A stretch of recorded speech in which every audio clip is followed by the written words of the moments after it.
787. 787 departure frequency time will be 1257.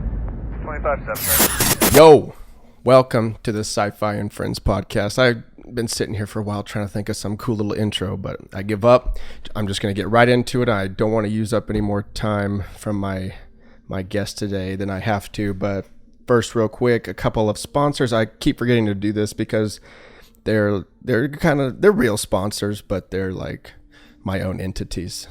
So, but I'll give them a shout out anyway. The podcast is produced and sponsored by Infinite Productions, coltoncipher.com. Go check it out. There's a reel up. There's photos, gallery. Infinite Productions is also on Twitter at InfinitePro13.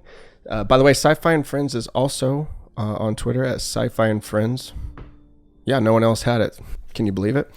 Curious Fox, CuriousFox.com is my wife's graphic design website. Go check it out. She is the one that created the logo for SciFi and Friends. She creates logos, posters, websites, all kinds of stuff. So go check it out.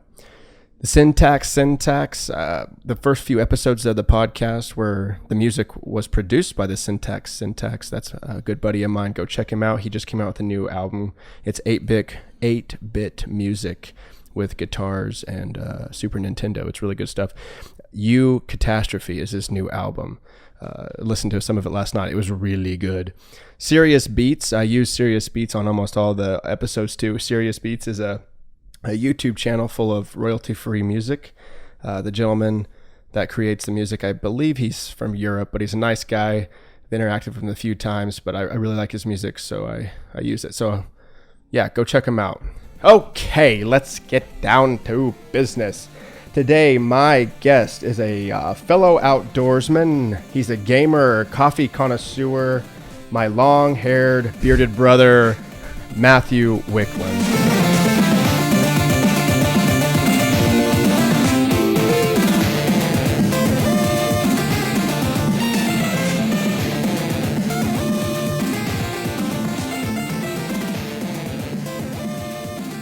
Hello. Yes, welcome to the podcast, brother. All right. Thanks for coming on. Well, thanks for inviting me. Cool, dude. So we'll just jump right into it. We're having some delicious double caffeinated coffee right now. Yeah, something like that. Would you call it delicious? It's really hot right now. Yeah, so super I don't hot. know. Don't sue me. Oh, I won't sue you. Here's the thing. Every coffee has a place. It's a big thing. And actually, that's a lot better than I expected it was going to be. Where's the coffees? What place does this coffee belong? In every single home. Oh, great it's a answer. coffee to enjoy and to sip and converse over. So. Do you hear that, Death Wish? Do you hear that? We have a sponsor. It is Dish with Coffee. Actually, you invited me to a cupping the other day at Downstream, and it was a Brazilian roast, or a Brazilian bean, roasted 10 different ways. Plus, we had the Ethiopian, and then the wine, the Pinot Noir So there's a bunch of distinctive groups to coffee, different stages in its progression, just like with beer. Got different stages with beer. Right now we're in what you call the third or fourth wave coffee is kind of the term that's been given to it. So it's craft coffee. And what I did was I was trying to get my roaster into gear. So I was just throwing coffee in there, roasting it up. Some of the ones that we had were pretty awful. But there's this whole new wave of coffee that's like, hey, fresh roasted coffee. You know, you roast it, you let it degas for 2 days, and then you brew it and drink within 2.5 weeks. Is really substantially better tasting to some degree for some people. Just like with beer, it's just a food. So what people like, they like. But it's a new world. People didn't expect it to be that distinctly different, I guess is a good way to put it. So I was like, one of the things from the cupping that I remember, because Jose was there, and Jose is my manager, the Red Oak manager, currently getting his sommelier certification or whatever. So all into wines, and you dropped the fact that in wine tasting, in fact, you can say it if you want, the 100 versus the 300. Yeah, there's this, it's It's this thing that coffee geeks throw around. So the varietals of different like compound components and stuff that you can pick up off of wine and off of coffee. Wine is like 100, coffee is like 300. Depends on how you roast it, depends on where the bean's from. But the idea is that coffee is super complex, and actually as it gets older, it loses a lot of its complexity. So older versus beans being roasted, days Correct. older, and also older as it sits in your cup. Yeah. Right? Yeah. So as the coffee cools, good coffee tends to taste just as good as it cools down to a certain point. I know there's been coffees I drink that once it gets, room temp, I wouldn't touch it. Yeah. Right. But what I actually like, for me, coffee, I didn't like it up until about a year and a half ago. I actually was an avid drink coffee, and now I'm drinking coffee every day. And the story behind that was I had a little bit of a wow moment at a specialty cafe up in St. Louis. And when I tried that cup of coffee, it didn't just taste like a bitter, charred thing that came off the pot, which sometimes that's good, but not always. Sure. And when I tried this, it was just like, oh, wow, I'm picking up these certain characteristics. It's sweet. There's no sugar in it. It's delicious. It was crazy. And I've kind of just progressed from there, learning that coffee's this really, really big world.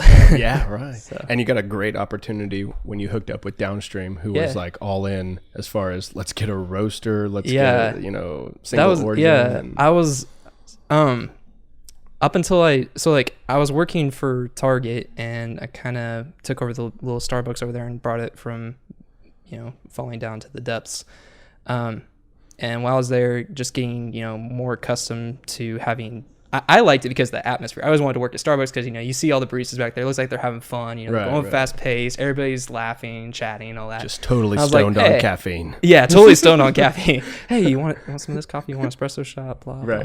Right. So when I was, anyways, when I moved over to the Starbucks and ended up taking over as the manager, I was reading up on a lot of info, and I was like, oh, there's a lot more to coffee than I thought. And a lot of what was talked about also didn't seem to correlate to the cup as much. Starbucks has a very specific roast profile that they follow. And when I was reading up on the notes, I was like, I want to try this coffee. I want to try this coffee that they say has a peach characteristic or a syrup characteristic, or it's just naturally like sweet and tea-like. I want to try this. Yeah. So when I told my friends, I was like, what the heck is this? They're like, hey, go up to St. Louis, go to Kansas City, go down to Fayetteville, try out these cafes. They're really good. And did that, and then really, really fell in love with it. And I was like, I think I'll go to the West Coast or East Coast at some time, go to coffee school. That'd be fun. Ended up, though, that, I was just saving up money, and the big old boss from Downstream heard about me and picked me up, gave me a short little interview, and decided that he wanted to do a roasting plant for Downstream. Big Johnny B called you in? Yeah. Nice. He's a good guy. Yeah, he said he stalked me at Target for a little bit, checking out and see how my work ethic was and stuff. Nice. I never caught him. You don't remember that? I just remember one day he came in and he was like, hey, I know you. You're a cool guy. I'm going to talk to you later. I was like, okay. Man, I wish he would do that to me. Golly. I go out of my way. I'm like, hello, Mr. Bear. How's it going? Do you remember me? I did nothing special. But you ended up going to Portland, right? He sent me. To further my education, I was always planning. There's like the Specialty Coffee Association of America, Specialty Coffee Association of Europe, SCAA, SCAE. And then there's also a couple of smaller schools that are sponsored by those bigger associations, and then also some independent schools. So the whole idea is it's an association. So being a part of this Specialty Coffee Association, you have a lot of different people to talk to about how coffee is progressing. And the little school that I went to was one that actually started before that group, if I'm correct. They claim to be the first real educational tool that had like a class setting for coffee, and it was awesome. So that is sweet. Yeah, gotta try a bunch of different cafes out there too. I mean, Portland is like, You go out there, and if you don't try coffee, beer, and biking, and grow a beer while you're at it, you got a month to grow a beard from being babyface. Right, So, right. that's Portland. You watch Portlandia? I haven't yet. Oh, You keep bringing dude, that up. Everybody brings that up, and they go, "Hey, so you went to Portland, right?" I'm like, "Yeah." And they're like, "You seen Portlandia?" Dream is alive in Portland. I Dude, didn't see. I love it. It's a great show. I've never been to Portland, but it's a great show. Yeah. So how long is that school? Well, typically they have a couple classes. They have like a barista course. The school, from what I gather, it's purely like for people who are definitely getting into it. It's like, I mean, I just worked behind the bar on a Starbucks on a super automatic machine. I didn't know how to dial in espresso. I didn't know brew ratios really very well. I just kind of knew this coffee did better with this amount of water and this coffee did better with this amount of water. I never really put it further than that. And when I went to the school, really dove into that, drove into business, drove into coffee history, dove into roasting, roast profile, roasting management, cafe management. Jeez. I mean, lots of, it sounds boring, but it's actually a lot of fun. The coffee community is so fun. It's not like, it's really, really chill. Everybody's family. It's a fun place. Yeah. So is it like a traditional type of, I know it's not a university, but it's in that kind of setting, do they have like boards and textbooks, or are you, or is it more like a culinary type of,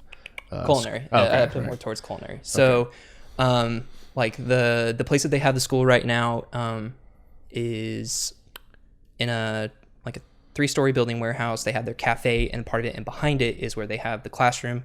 They've got a whole bunch. When you first walk in, you just see this big open room with a bunch of tables and a whole wall like circulating all the way around, just full of espresso machines. Nice. Like different, this model from this time, this model from that time. I mean, it was, I looked at them all and I was like, what the, I thought espresso machines, you just push the button and whatnot and you go. And it's basically like a day class. They have a couple of head trainers and they take you through all the equipment, all the maintenance. They do lectures and all that kind of stuff. They have like roasting. Classes. We actually went to the roastery for about 3 or 4 days. Went over a lot of the science behind roasting, a lot of theory. There's still a lot of theory going into making the perfect roast. So what type of theory? Like, okay, so here, for example, in America, our taste profiles are much different than in Europe. In Europe, they do a roast profile called Nordic roast, and then here we do a roast profile kind of like American roast. Americana. It's two very distinct roast profiles, but there's even subcategories inside of that. What'd you call like one, maybe like a Nordic blonde roast? Yeah. So, blonde, medium, dark is a descriptive that we came out because, I mean, when you see the coffee beans, you got blonde looking, you got medium roast, kind of brown, and then a dark roast, it's like black. Right. There's even things inside of that, though. You can make a medium roast, depending on your coffee, taste a whole lot like a dark roast, but you don't have to roast the bean that dark. It's all in the roasting technique. It's all in the roasting technique, and it's also up to the bean. When people talk coffee, they normally will talk about the brand rather than the origin. So in my world, it's, hey, this Ethiopian coffee, this Kenyan coffee, this coffee from this mill, this farmer, this lot, because the soil, the atmosphere, everything affects the way that coffee is going to taste. Me as a roaster, I am only trying to translate that into a cup that's enjoyable for the person. The best way that somebody described it to me was every single coffee is a primary color. You got red, blue, yellow, I think are your primary colors. I think red, blue, and yellow. Red, blue, green, and so red, every coffee, RBG, you can't change red to yellow. You can't change blue to red, whatnot. But you can hue it. And as my job as a roaster is to do that, I can hue the color a little bit of a coffee. So that's my job. That's an excellent analogy. Yeah, it was awesome. When the guy told me that, I was like, oh, makes sense. Oh. Next level unlocked. That's awesome. So when you don't really pay attention if someone's like, I got a Caribou coffee or Folgers coffee, you kind of Because you don't know the origin, you don't know much about it. And they're already roasted and ready to go, so it's kind of like...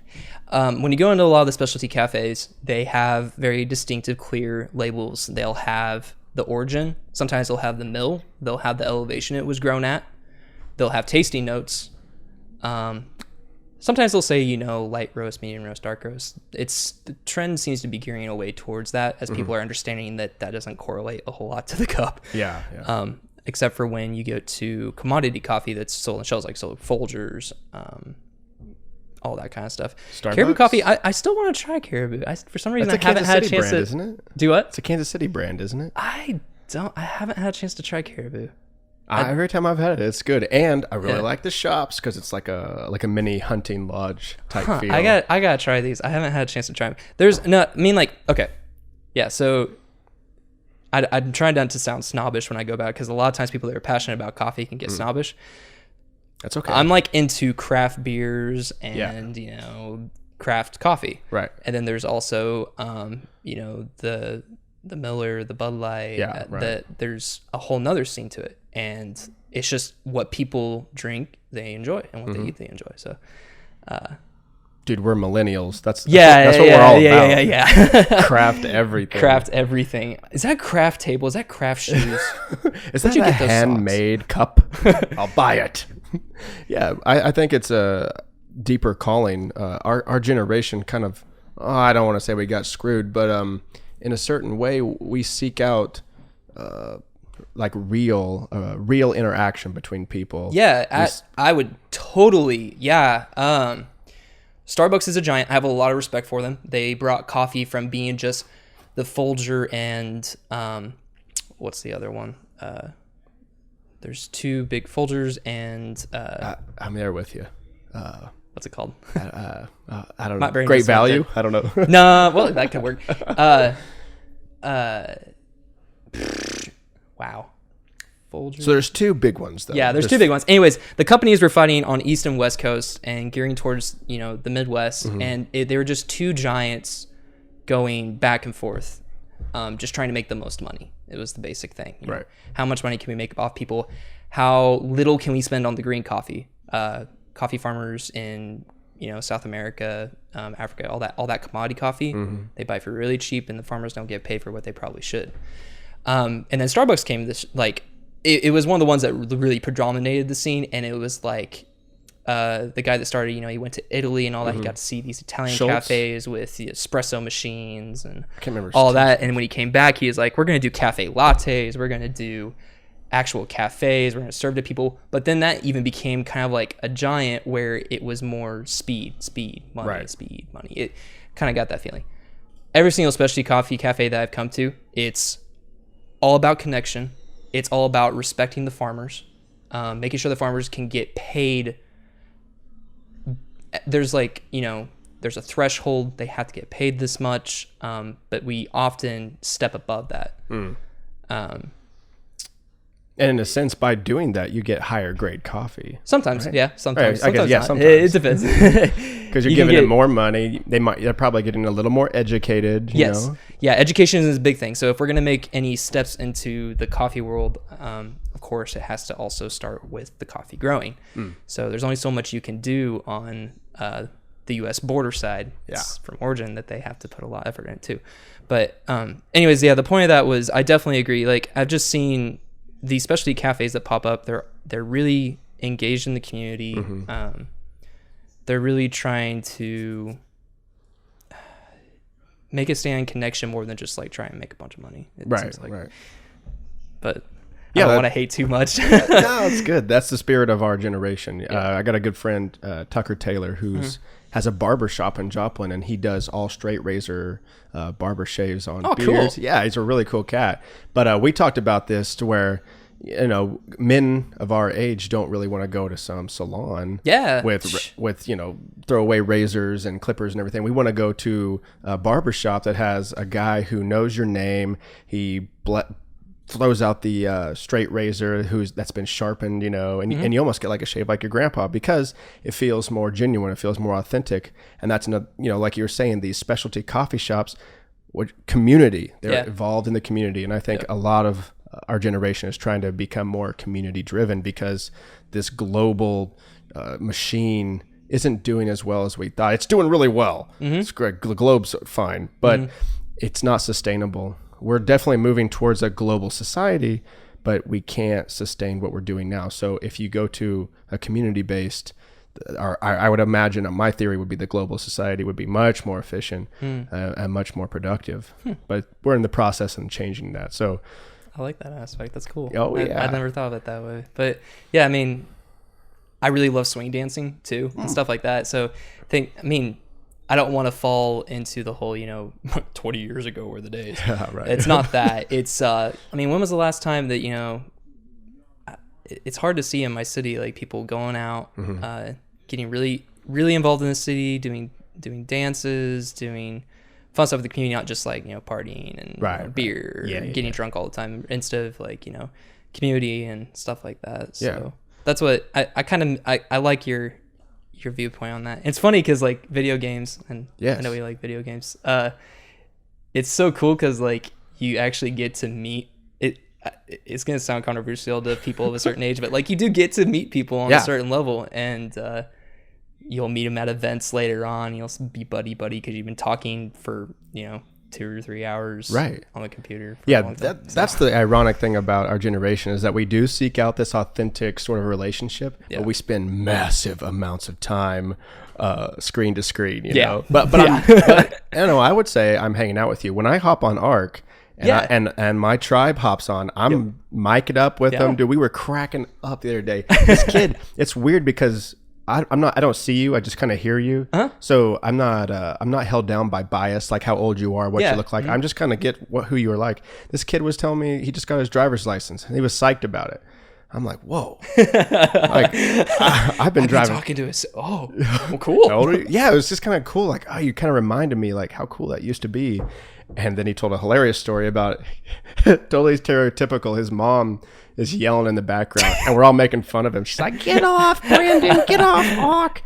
And he was like, hang on, whatever. He goes, guys, the other day, dude, she came in. My room was just raging, and she ripped my headphone cords out of the computer, and she thought she turned my PC off. And we were all dying, and I was like, dude, did you just react like she had ruined your game? He's like, oh yeah, I totally sold it. Played all night, Oh, it was great. Yeah, but those are my buddies. I've never seen their face. Maybe I meet them one day, maybe I don't. But I have a connection. They are a part of my Dunbar number. Right now, my 150. That's really cool. Back to the swing dancing, that's another thing I chalk up to the internet, because it exposes you to so many different things. If you're somewhat interested in something, you can go to the depths of Davy Jones on that subject. You can YouTube it and then find yourself. Let's see, where are the depths of YouTube going to take you from swing dancing? Any guesses? Illuminati, baby. The very bottom of YouTube is the Illuminati. Somehow it always leads back somewhere there. No, this is great. Whoever was in that boardroom and is like, we should have a sidebar with related videos. Good on you, sir or madam. Good on you, because it works really well. Oh man. But yeah, like if you didn't have access to like a grandfather who was like, yeah, I used to swing dance all the time.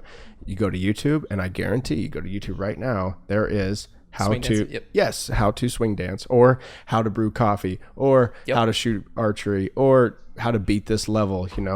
The amount of information that's swapped back and forth on the internet is unbelievable. Where you can get really drowned. Yeah, you got to be careful. You kind of you got to go outside every once in a while. You need your vitamin D. Oh man. Yeah, it's crazy. So you go out to Portland for a while. You learn coffee. You come back. They throw $100,000 roaster right at you.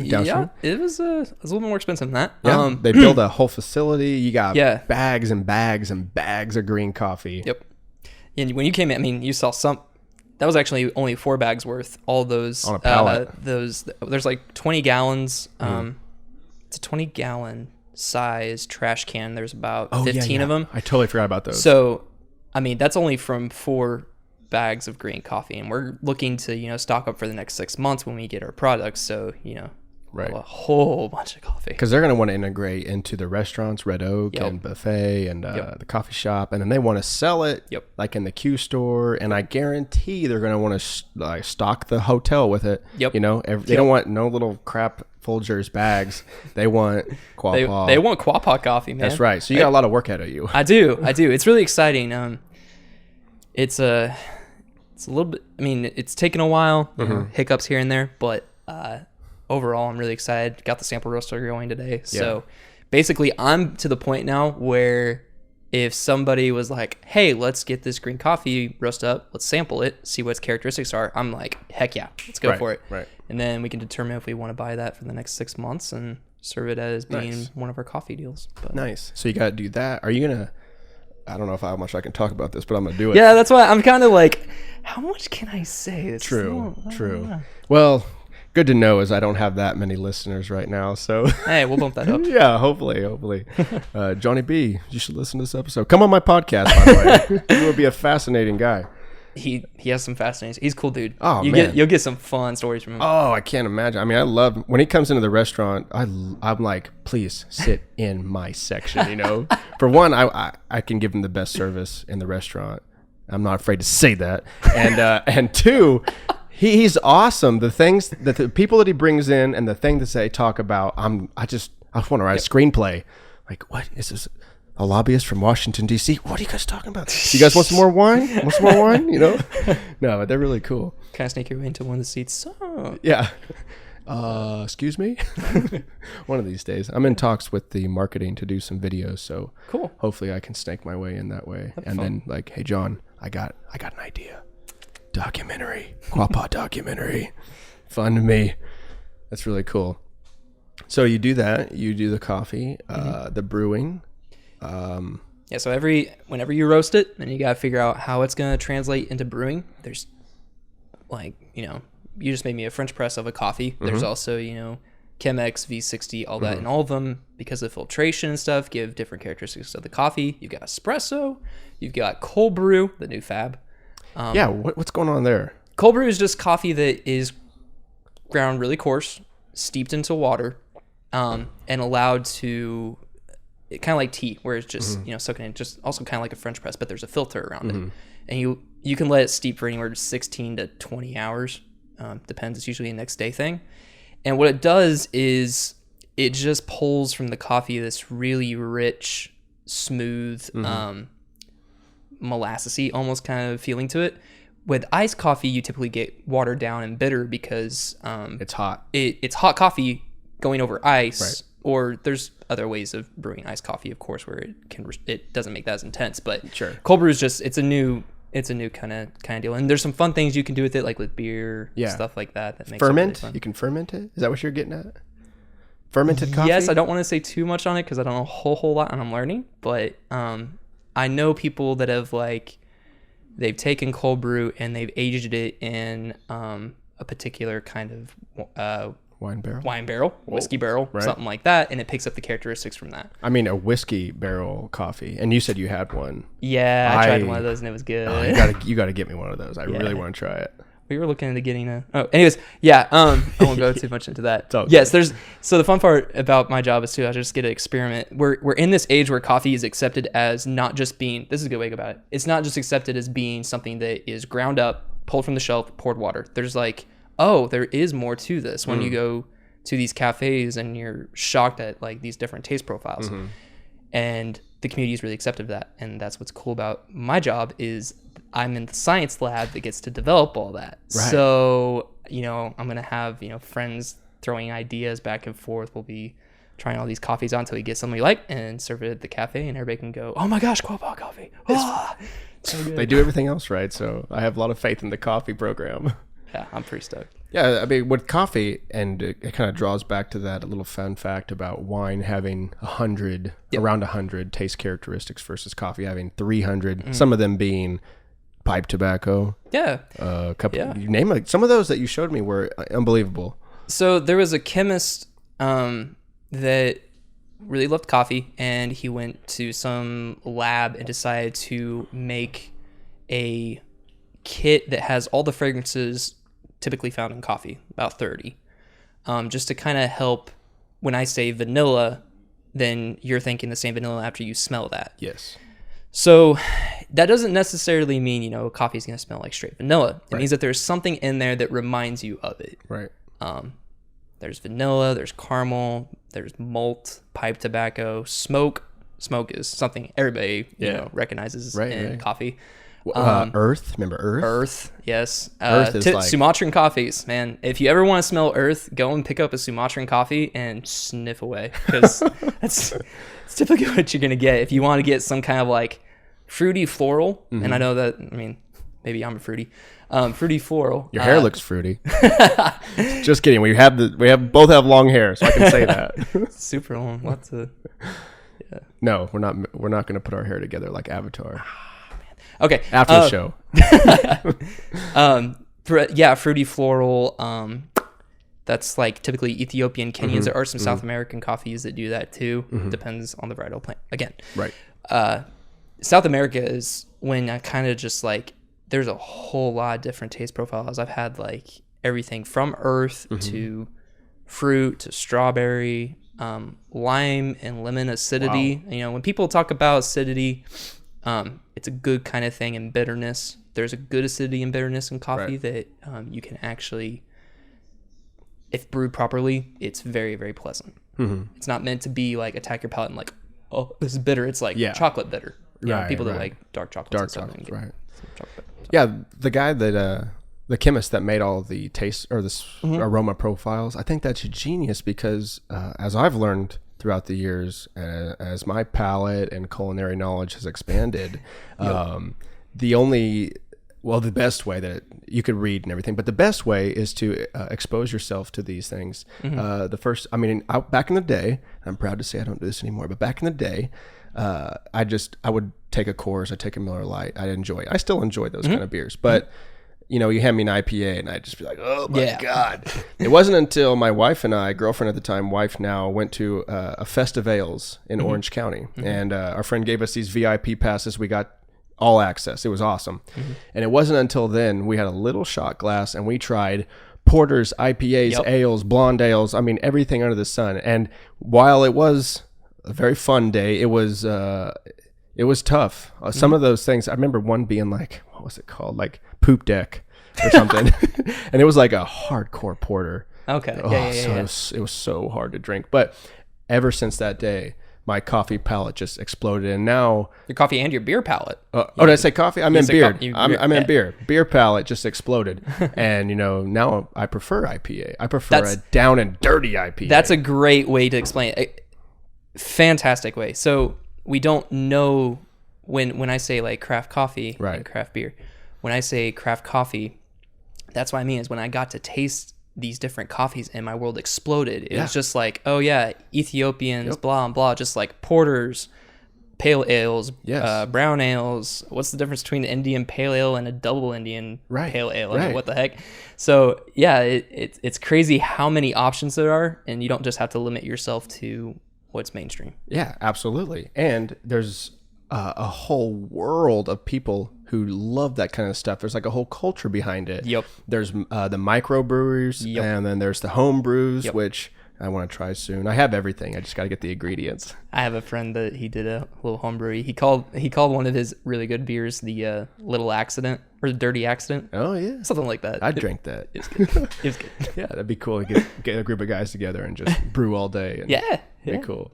But one thing about coffee versus like beer and wine is that there's no alcohol content. So the alcohol, there's an age limit. So it cuts off, and for religious reasons and whatnot, people may not engage with wine tasting or connoisseuring and or beer especially. Beer's like a younger type thing. But coffee, there's like no bar holds. Just go. You can get into it. You can drink as much as you want, and all you're gonna do is you're just gonna shake a little bit. There's a funny quote actually from Uncommon Grounds. Mark Pendergrast, I think is the guy who wrote it. If you want to look it up, it's something. Coffee was banned back when it was just in Africa and kind of in the Dutch East Indies. and was making its way. It's like I think in the 1400s. But if you look up, don't look up Mark Pendergast. Look up the Pope coffee quote and see if that comes up. The blessed beans, how the Pope baptized coffee. So if you read that quote, this is great. Oh man. 1 second. Satan's drink. Yeah. So he originally coffee was known as Satan's drink because a lot of Muslims and whatnot were drinking it or something. Yeah. Catholics and Muslims didn't get along. So somebody brought the coffee drink to the Pope, and when he drank it, this is what he said. He said, "This devil's drink is delicious. We should cheat the devil by baptizing it." Oh my god. So, I mean, yeah, coffee's had some fun history. I don't what's the year on that? Oh, 1536 to 1605 go. is when Pope Clement the 8th. Yep. Yeah, something like that. But there's a fun story behind that if anybody wants to. There's lots of coffee stories. Like the one I know too. One is, I think it was back in the Middle East. What kind of the Crusades? Okay. And maybe not. I don't know. But people were gathering and drinking this brew, and it made them all spiced up and everything. And everyone was getting really passionate. So they were like, "Oh, we need to outlaw this because we're gonna have a revolution." Right. The other one was the origin of coffee. And I'm sure you're with the goats. Khalid and the dancing goats. Yeah. That's a common tale that we're not sure if it's a myth or not. That may actually be real. It is now. It's a myth now, dude. Everybody, there's a place called Lucky Goat Coffee that kind of has his this kid with the dancing goat as their logo or something. I think they take from that. I actually know a barista from there. Where is it? Cool place. I think it's down in Florida. Oh, nice. One of their pictures had. I want Satan's Brew coffee. Him. Dude. Hey, it's him. I know that guy. Nice. He competed at SCAA Brewers Cup. Nice. So it's a cool dude. Yeah, that's a great name. If you don't make a cup of coffee called Satan's Brew, I'm gonna take it. And actually, another coffee thing I remember is Beethoven. Do you know about Beethoven?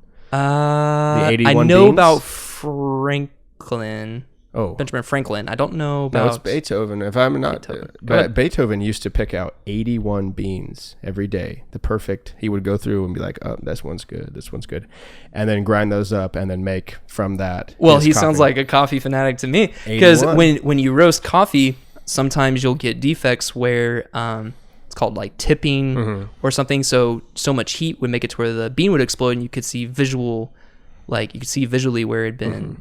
Burnt or scorched. Right. Actually, a lot of the competitors at the SCA events, you go back behind there, and you got all these baristas that are nitpicking, making sure they have only the perfect beans for when they grind it up and serve it to the judges, because they don't want, because one bean could just like, if it's like a phenol defect, which is like Sharpie, you can't really see it. I've had a phenol coffee, and it's when the ground gets really, really wet, a lot of moisture, and it does something to the bean that creates this Sharpie marker smell that you're tasting on your tongue. It's disgusting. And like only 2 beans in your when you're making a cup of coffee, you got like 20 grams or something like that. So only 2 beans out of the 30 some or 40 some that are in there could ruin the whole cup. No, 2 beans. Yeah, 2 beans. Yeah, 2 beans when it comes to phenol. Anyways, I don't know about all the other ones, but I know phenol can really get you going. Yeah, well, dude, he would pick out 81 beans and then brew his coffee. And I told my really good friend who I used to do a YouTube series with, I told him about this. He's a pastor of a church, and he was like, "Someone needs to make a cup of coffee called Beethoven's Brew." I pick out 81. There's gotta be someone. Beethoven's Brew. It's a $10 glass, $10 cup. I'm gonna write that down. Got an idea. So I want 10% of the ideas profits already for what it is that we're gonna be doing. Oh, it's called Beethoven's Brew. Oh, I'm telling you, man. I would, if you do it, I'll get Kelsey to make a T-shirt for us, and just have. I think people would get onto that. That's awesome. It's good stuff. Yeah, coffee's awesome. Yeah. Sorry, I mean, I'm still learning about coffee too, and like how to communicate with it. There's a lot. So there's a lot to learn about it. Endless. And man, I mean, the best way that I can, if anybody's ever interested in specialty coffee, literally go and talk to baristas at specialty cafes, or talk to a roaster if you get a chance. If you ever get a chance to go to a roastery, it's like going to a craft brewery. You get to see the big old roaster. You get to tour the place. He'll probably do a coffee cupping with you. Do they do that? Like, yeah, I know. Nice. I know there's a lot of people that are open to it. Nice. They just don't. I I don't know if they market it as well as craft breweries do, or like a winery. Yeah, like where they have like glass encased and all that. Right. Because a lot of times, in craft coffee, people don't have as much money as they do when they do That's true. beer and stuff. So a lot of times they'll like start an old dinky warehouse, move their way up. Once they start getting sales, then they'll actually make a facility for it, make it professional. But man, they're always, if you go and talk to some roaster about coffee, he's gonna go off the wall trying to. Yeah, because he's had like 8 cups by 8 a.m. No, I'm just playing.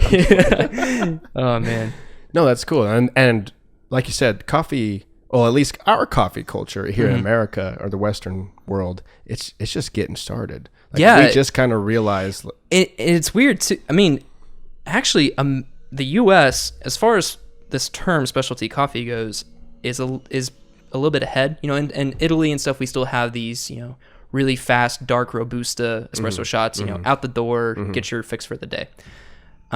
Specialty coffee is making a big scene in the U.S., in Australia, in New Zealand, and it's starting to penetrate more into Europe. But the U.S. has definitely got a good foothold on the movement forward big with time. It, and it's on the northwest coast, Portland, Oregon, Washington, and then New York on the East Coast and all that, and apparently Florida is the next big place to stop. I guess the Dancing Goat was. That's the Tallahassee Dancing Goods, but yeah, because there's no income tax there, dude. Right? Is that it? Everybody's moving to Florida for no income tax. I wonder if. No, I'm not gonna say it. Never mind. I'm gonna say if there was something else that was legal there, but I'm not gonna say that. No, not yet. That's Colorado. Yeah, Colorado, California, or Portland. In Portland. Wait, saw a lot of that in Portland. Is it in Oregon? Yeah, Seattle? It's totally legal. Yeah, it's Washington, Oregon, Colorado. Is that the 3? I thought California Hawaii? was. No, California's not. I thought this year. This year it is. Okay. Yeah, this year. Okay. And Missouri this year. They're most likely they're gonna vote on it. I don't know. There was a big push. Show Me Cannabis. Did you ever follow that at all? Yeah, there was like a big push called Show Me Cannabis, and I think they might have started maybe like 2 years ago. And when they first started, it was full on legalized, like Colorado legalized. And just lately, I looked up on the Facebook, and they've like kind of settled for straight medical, which is whatever. It's progression, but it's like, man, look at all the money that Colorado is making. And there's so much farmland in Missouri that could be used for hemp production. And I mean, you talk about reversing deficit, bingo, we're done. I mean, Colorado's getting ready to do universal health care. Like, they're just going to try it. Like, they have so much money that they're just going to start experimenting. Like, just give everyone health care. Like, I don't know, throw in the fireplace. I'm cold. It snows in Colorado. I don't know. It's really, we live in a really interesting time. You talk about the Northwest kind of being big time coffee culture. Man, they are big time culture setting. Yeah, big culture hub. Yeah, especially in culinary, just a big, absolutely. Because when you go to Portland, you talk to people, that place functions off of the the culinary scene. Everybody's working at a bar, at a restaurant, here or there, and they just kind of go off of each other. So yeah, lots of stuff coming from there. Yeah, it's a algorithm of what my theory would be. Southern California got a little too overpopulated, a little too pricey, a little too hot. A little too pricey. They lost all their water, it rained. So, and digital media came around because they kind of had the lockdown on Hollywood, and they've definitely lost control of that. That cat's out of the bag. It ain't going back to California. California would be a big player, but I mean, you got Austin, you got Austin, Texas, huge. Yeah. When everyone has cameras just like you do that shoot 8K or better, and computers that can edit, and everyone has access to After Effects that can do muzzle flashes on guns. You can throw a car through onto a mountain, and it all looks real. You don't need the big players. Can we make an Avengers? No, can't do that yet. So they still have a little bit of the pie, and that's okay because they are part of the ecosystem that is the media mogul. And I don't want to get rid of them. I'm not anti Universal. I'm not anti Warner Brothers. Hey, some people gotta do Marvel stuff. Right. Yeah, that's right. But there is a. Have you seen Deadpool? Yeah. Oh man, everyone says they love it, dude. You haven't seen it? No. I want to see it bad. It's freaking good, man. It's like so good. Totally different versus. Yeah, Avengers. it's not what you expect from a Marvel boobies and I don't know. Do not watch that movie with your kids. What if you're a kid? Should you watch it with? No. Oh, okay. One of those like, Grandma, you want to watch a movie tonight? Nope. Those were the worst. Nope. Just like having a sex scene and you know your grandparents are right there on the couch and you don't want to look and you're just like, please, cut to the next scene. God, please. Oh, man. Every kid has experienced that. Yeah. Oh, yeah.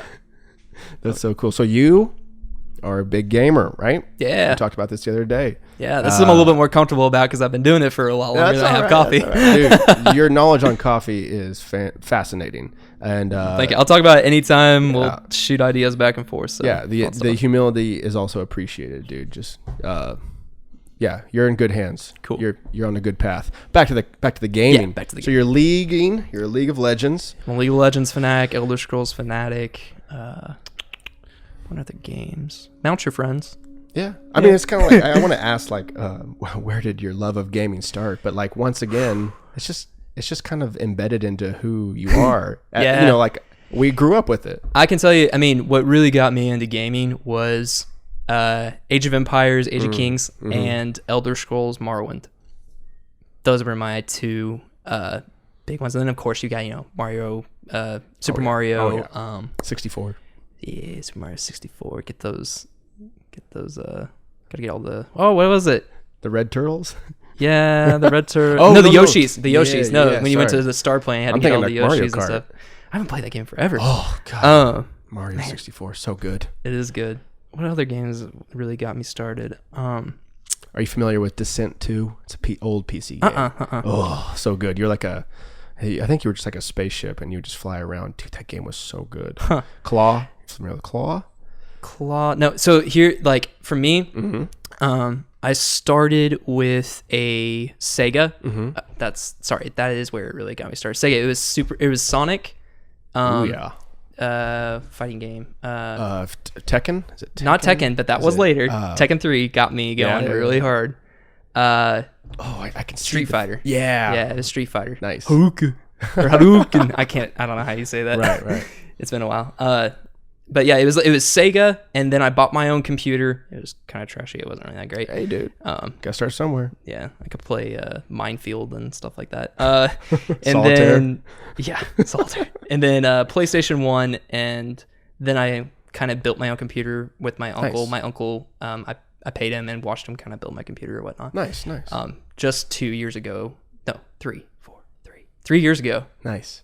3 years ago, I built my computer. Nice. And no, that's why it's running League and all that kind of stuff. yeah. Well, Nice. and, if you really build your computer, it's more towards like the really pretty games like Elder Scrolls. Right. What's the Arc? Yeah. I don't know. I Arc's haven't really pretty seen pretty. Arc. I really haven't. It I can need be to look pretty. more into Arc. I haven't looked at it a whole. Careful. I don't need another game to be addicted to in my life. Man, dude. Yeah, Arc. At least for me, is holy cow. Yeah, totally. Like I'm like I should go to bed. It's 2 a.m. But I gotta feed my dinosaurs. Yeah, they need to be fed. That's what it is for me for League. Oh. I don't know why I'm addicted to League. It's such a game to make your head spin. I claim to be, at least a amateur gamer, but I don't know much about League. Can you walk me through what's going on there? So League is a 5v5 a online arena battle arena. Online MOBA or not MOBA. Look up I forgot the technical term. There's an actual term for it now because you've got all these Overwatch, came out, stuff like that, and there's a technical term for it.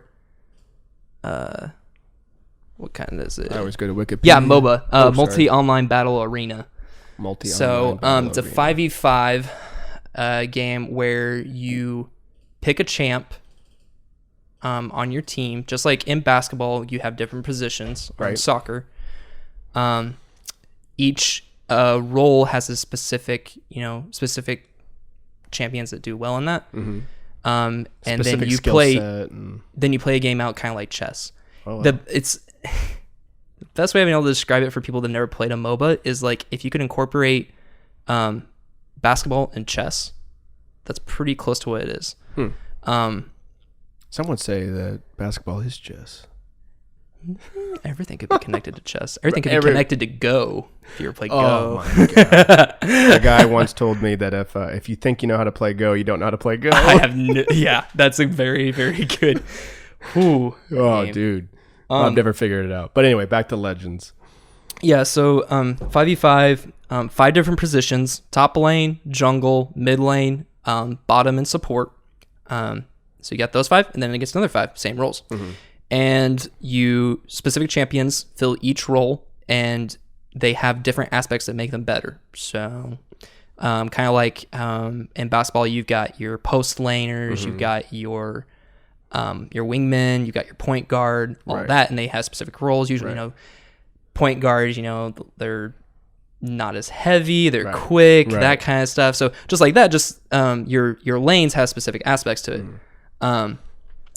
And then you play a 20 to 40 minute game. Wow. And every single game starts from sub 1 and you go to the end, just like chess. This is where chess comes in. Okay. And just like basketball, you have the start of the game and you have the end of the game. Huh. And then you just play it again and again and again. So, but the fun thing is that there's 120 champions or so now. Right. Each one is are uniquely different. So being able to master each champion, being able to master map movement, being able to master objectives, you're playing a tactical and strategic game, but at the same time, you're interacting in a team setting where you're trying to beat the other team. Right. It's a hard game. It sounds fascinating. It's a fascinating game. I've tried to find a good video to describe League of Legends, and they're always like 20 minutes long. Oh, so well, it's a dense game. Yeah. When you say 120 legends, is that characters? About 120 champions, and they come out with a new one. Yeah, characters, and they come out with a new one. They used to do almost every 3 weeks. Now it's more like every month and a half. So they like push one out. It's like, oh, check out the new Ninja Warrior. Yeah, something like that. Okay. And they kind of give some ideas behind it where it would be good. Okay. But of course, it's up to the community and how much they play. League of Legends is like the most played game in the world right now. Right. When you go on Twitch. It's just League and Overwatch right now. League, Overwatch. That's kind of the... Yeah.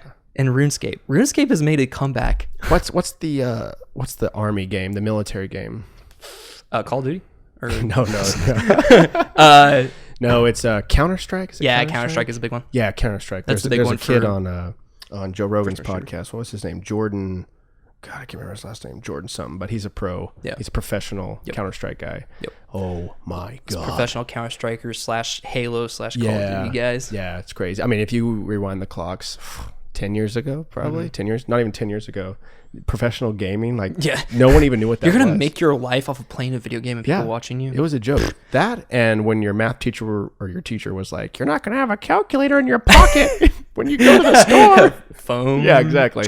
Those two things, somebody, manifested those. But yeah, there are people today that get paid. I don't know how many people. There's people that... Quite a few. What do? They wake up at 8 o'clock, eat breakfast. Well, more like in the gaming community, wake up at 10 o'clock. Wake up at 10 o'clock, start gaming until, for 8 hours a day. And then they edit it, make an awesome video off of it, have it upload to their YouTube channel. They got 3 million subscribers on YouTube. They're getting supported by YouTube, by Stream. I mean, $3 donations for when people subscribe and stuff. Oh, dude, I can't even tell you how many ARC videos I've watched on how to build something, on how to tame a dinosaur. Yeah. Those guys are so cool. I mean, I think their videos are a little fluffy, but I just want to know how to train a T-Rex right now. Tell me. And some people do that, but yeah, it's fascinating. Have you ever seen do you watch Vice documentaries? Vice documentary. Oh, let me educate you. Vice is a we're getting to YouTube. News service. Are we getting into YouTube? Are we going to go down the rabbit trails? Yeah. So Vice is a internet news service that I would say pertains very much to millennials and the younger generation. Their YouTube channel has some fascinating documentaries. One, which I guarantee once we get done with this, you're going to want to watch, is a gaming documentary, Celebrity Millionaires of Competitive Gaming. I'm going to have to watch Dude, this. It is so good. It is so good. Look, 2.5 million views, and it's all about the South Korean gaming industry. Dude, the community is actually, embrace it as it's just another sport. I'm gonna say that with quotations because Yeah. you know people still separate physical sports from like chess and all that kind of stuff. I put gaming into kind of that area, like chess and all that kind of stuff. I mean, to me, the definition of a sport is doesn't have to be necessarily physical. It just has to incorporate some sort of skill set that you can develop, exactly. whether that's mental, whether that's physical, whatever that's. It's usually both. Yeah, you know? there's a good league video from a college. Is it in Minnesota? I don't know. All these colleges are getting League of Legends teams now to compete on a college campuses and stuff. So one of the head director of the sports department, you know, he was explaining why he thought that this should be incorporated as a sport into the sports program and not, you know, thrown aside.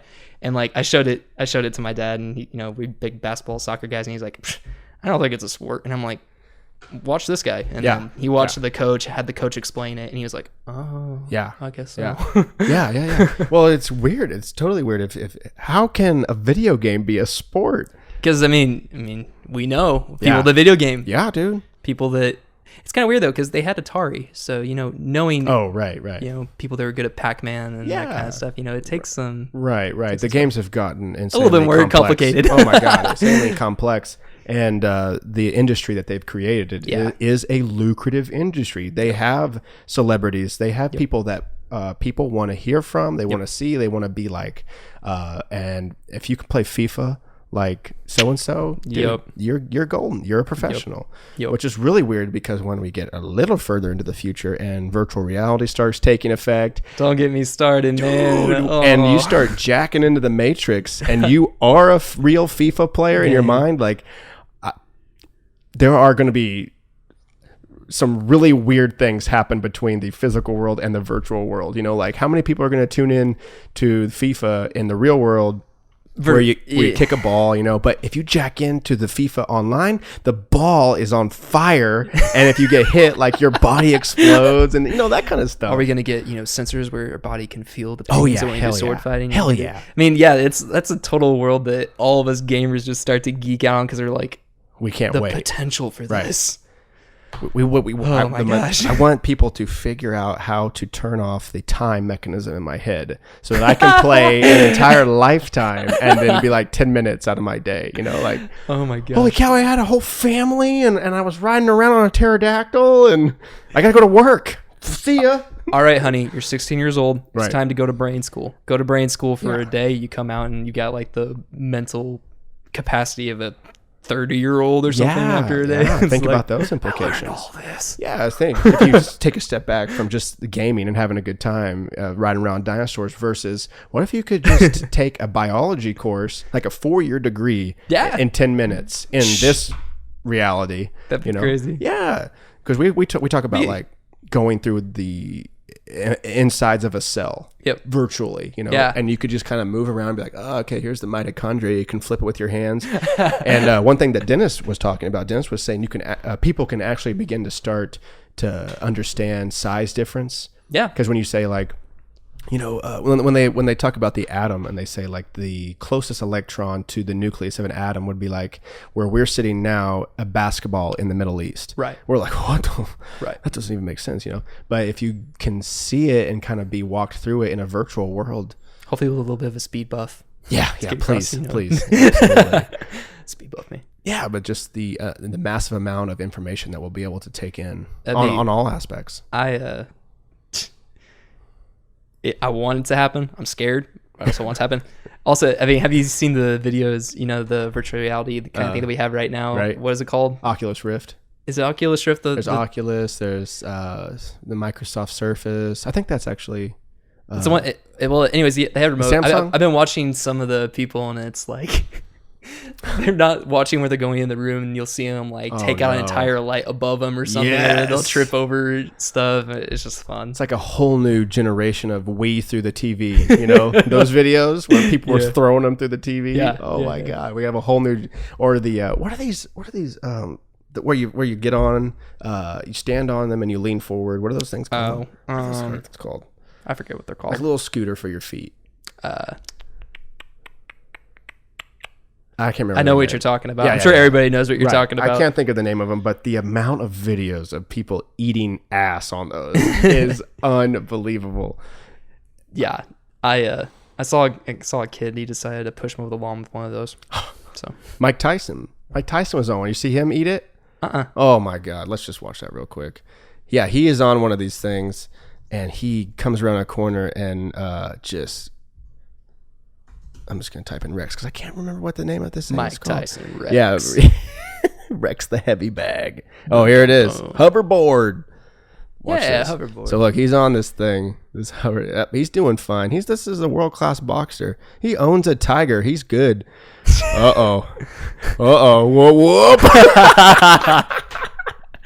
Dude. I mean, that one's not the original. It's only got 528 views, but That's funny. oh my gosh. So many people face planted on those things. Not even the great Or butt Mike. planted in his case. Yeah, no, he just he ate it on his back. Yup.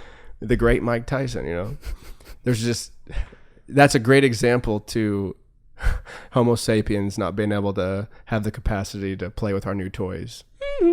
Yep. We get the hang of it, Yep. but at first we're fearless, and that's probably why we've made it this far.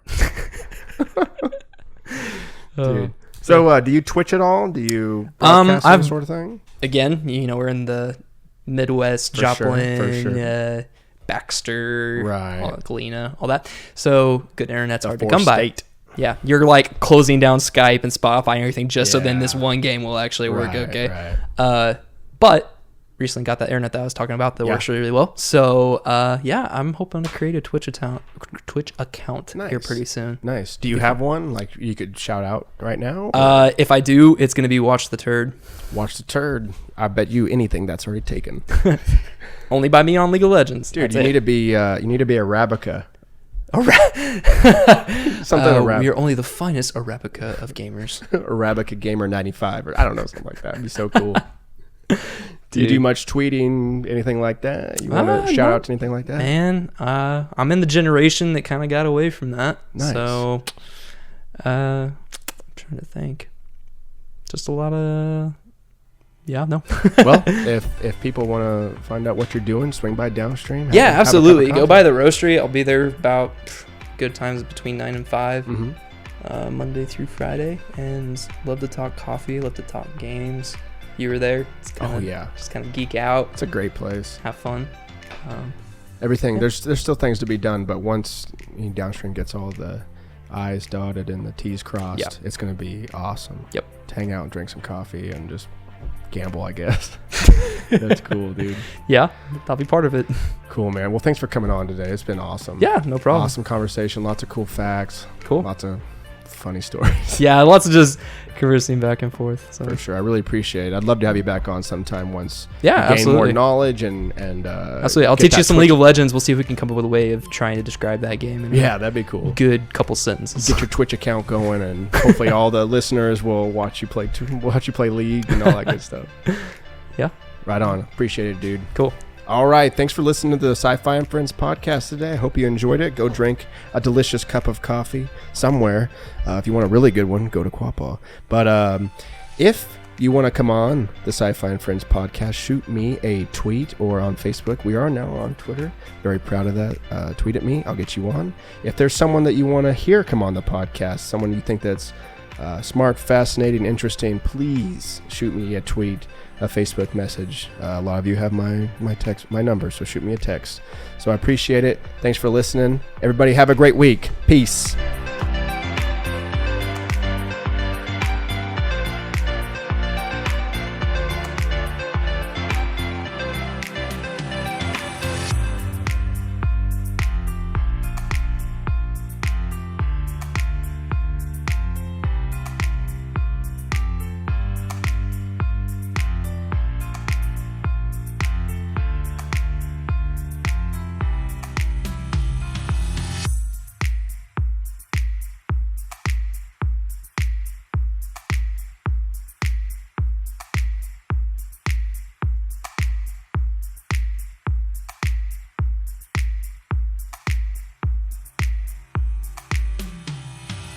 SciFi wins.